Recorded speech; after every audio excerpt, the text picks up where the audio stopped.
Kuno akkuma argamu biddeena tolchee jira jechuudha. Isinillee akkasittiin tolchitanii nyaachuu ni dandeessu jechuudha.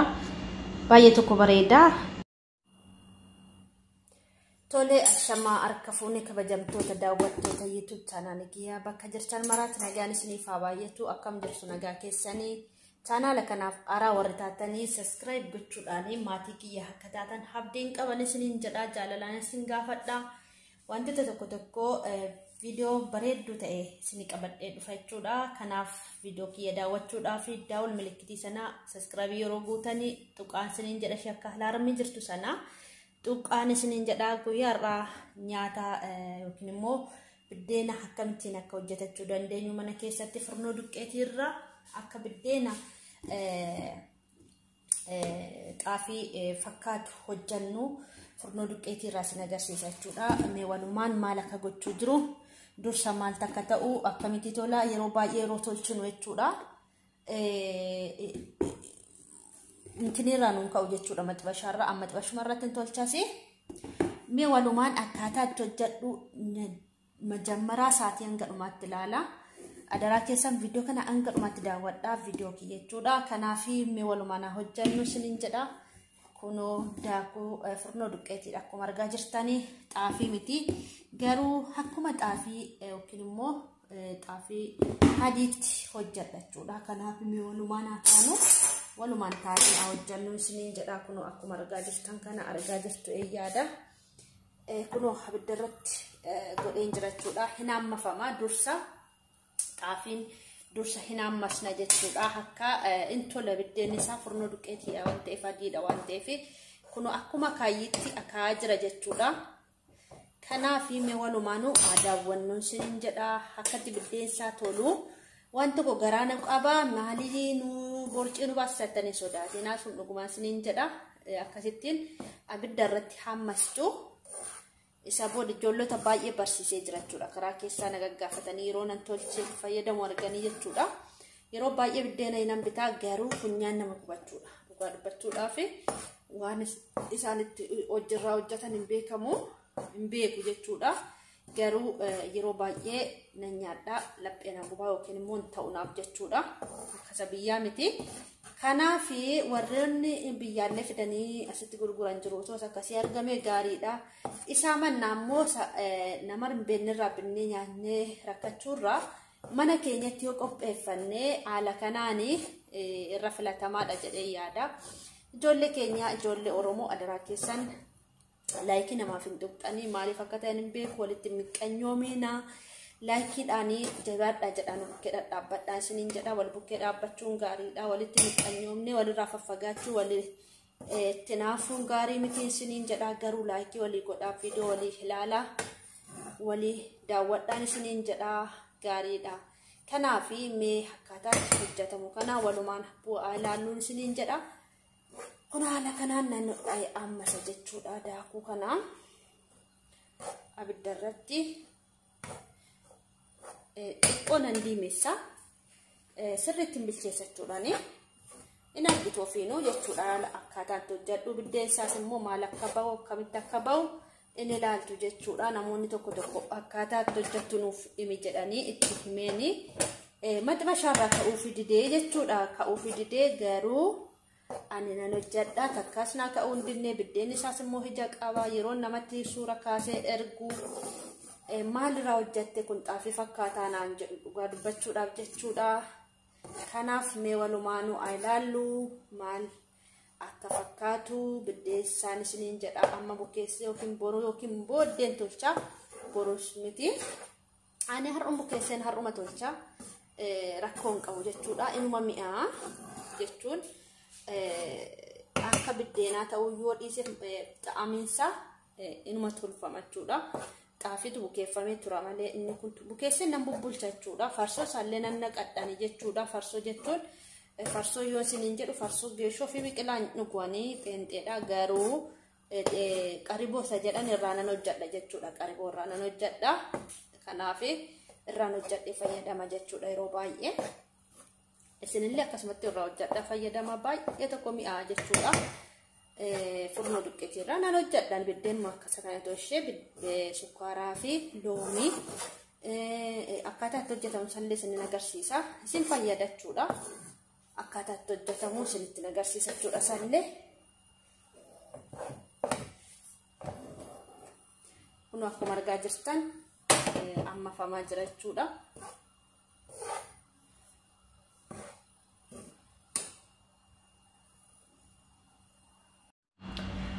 Tole kun akkuma argaa jirtan kana gingilchuutti jira jechuudha.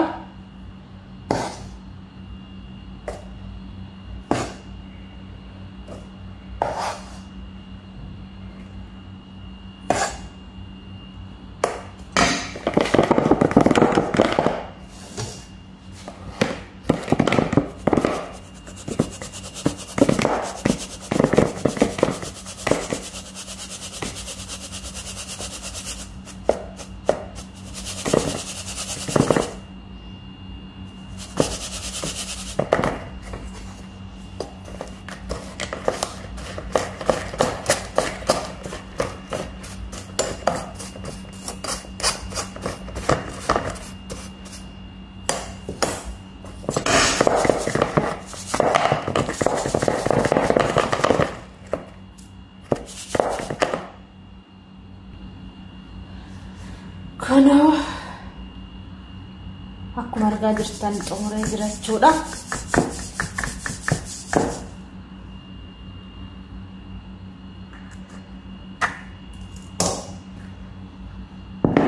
Kun akkuma argaa jirtan kana xumuree jira jechuudha. Kanaaf amma immoo kanaafu jechuudha.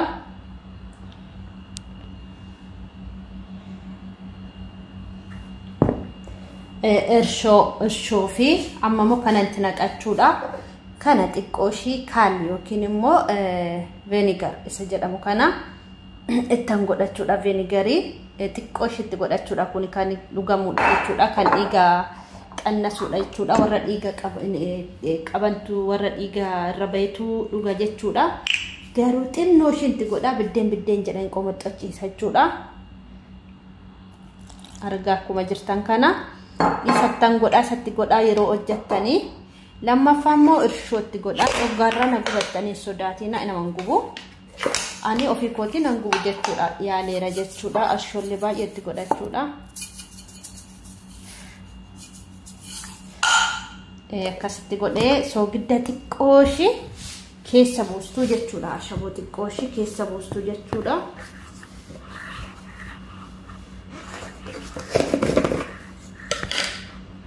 ashaboo xiqqooshi keessa buustuu jechuudha.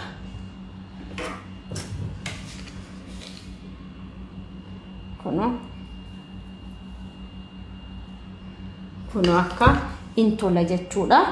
Bishaan lab jedheedhaan hojjettu jechuudha. Kuno akkuma argitanii maashinaan bukeessa jechuudha. Maashinaan kan bukeessuu fi akkuma argaa jirtan kana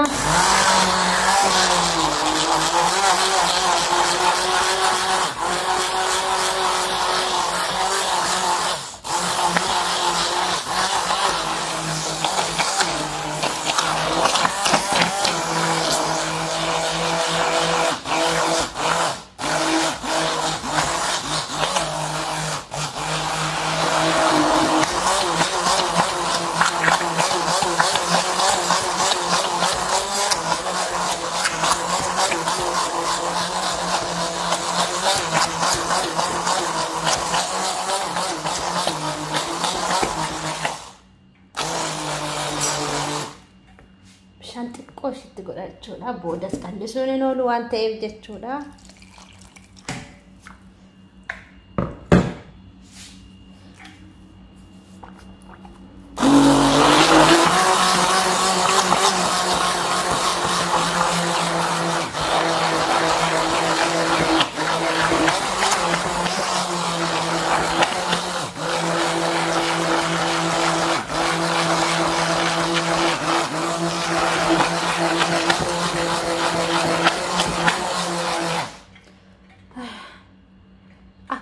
argaa jirtan kana jechuudha. Kuno bareeda buka sirriitti rukutuu qabdu.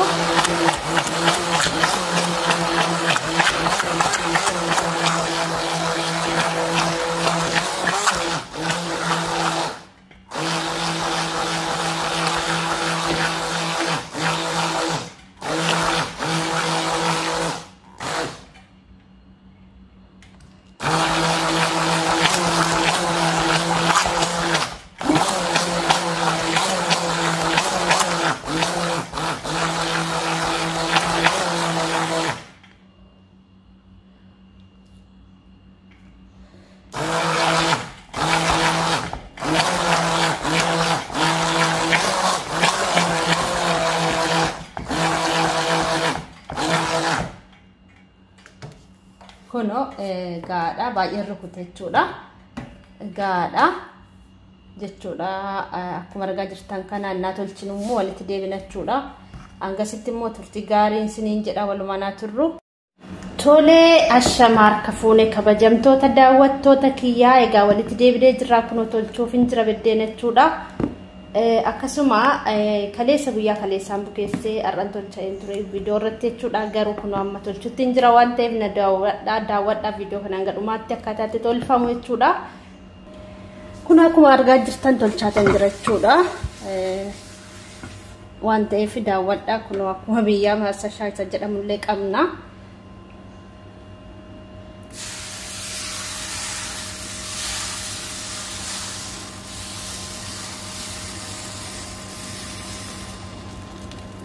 No, gas fuulduratti akkanatti salphisne mo'aa kiyya jechuudha. Innaa tolchitanii nyaachuu ni dandeessu jechuudha. Tolfattanii nyaachuu ni dandeessu. Isinis hojjedhaati. Isa bittanirra isa kana isinii wayya jedhee yaada. Akka immoo garaa isin hin qabneef yookiin immoo akka liixii hin jenneef akka maxibasharra ba'uu hin dinneef amma isaa akkan isin agarsiise sanatti viidiyoo kiyya daawwadhaati. Amma isaa yookiin immoo ho'isaa daakuusaa jechuudha ho'isuu qabdu. Kanaaf yeroo tolchitanis immoo qilleensaan galchiinaa biddeena baay'ee bareedduun tolchaa jechuudha yeroo baay'ee jechuudha yeroo hundumayyuu nan tolcha. Kanaaf waaw kunoo baasee jira jechuudha babbaasee jira biddeessaa kunoo akkuma argaa jirtan kana jechuudha beekuma nasirra kaa'ee kunoo akkuma argaa jirtan kana jechuudha biddeenni isaa kunoo tolchaatan jira jechuudha kunoo argaa jirtu biddeena bareeda bahee dhugaa dubbachuudhaaf baay'ee bareedduudha jallisaa xiqqoo haa ta'uyyuu malee yeroo nyaadhullee waan inti godhe qaba waan ta'eef jechuudha biddeena jedha baay'ee tokko mi'aa kana timaatimii yoo barbaadan xabbastanii yoo barbaadan immoo misira mana keessaa dhaban misira hojjetattanii yoo barbaadan immoo waan barbaadan nyaattu jechuudha dinicha hojjetattanii nyaattu jechuudha.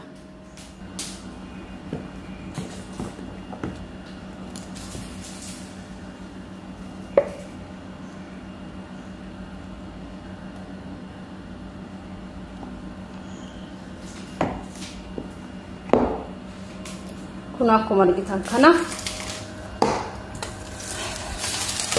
waaw dhugaa baay'ee areetitti ba'e jechuudha.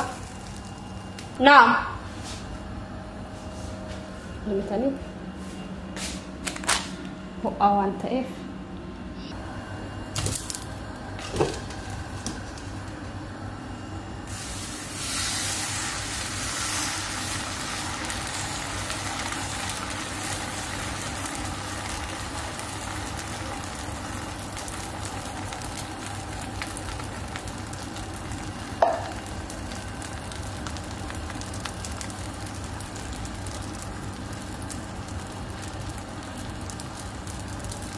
argitanii miti akkas bareedu baay'ee tokko bareeda dhugaa dubbachuudhaaf dura qorree ture iji isaa xiqqoon baanee ture kunoo xaafii fakkaata kun ofii isaatiin jechuudha.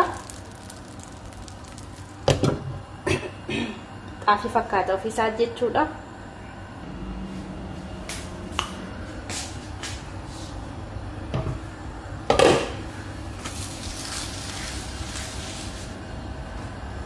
Dhiifamaa viidiyoo asii fachifu.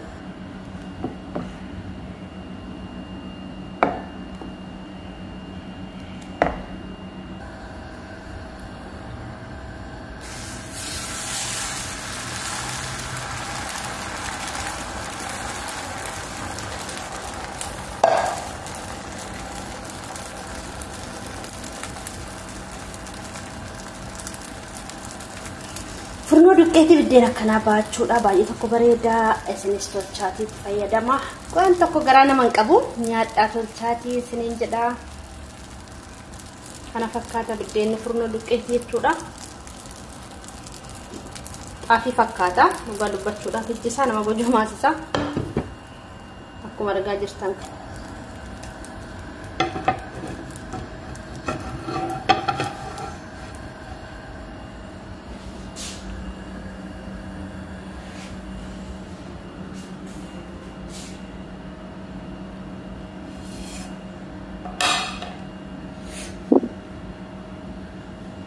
kaara kaameraa inni jechuudha. Kuno akkuma argamu biddeena tolchee jira jechuudha. Isinillee akkasittiin tolchitanii nyaachuu ni dandeessu jechuudha. Baay'ee tokko bareeda.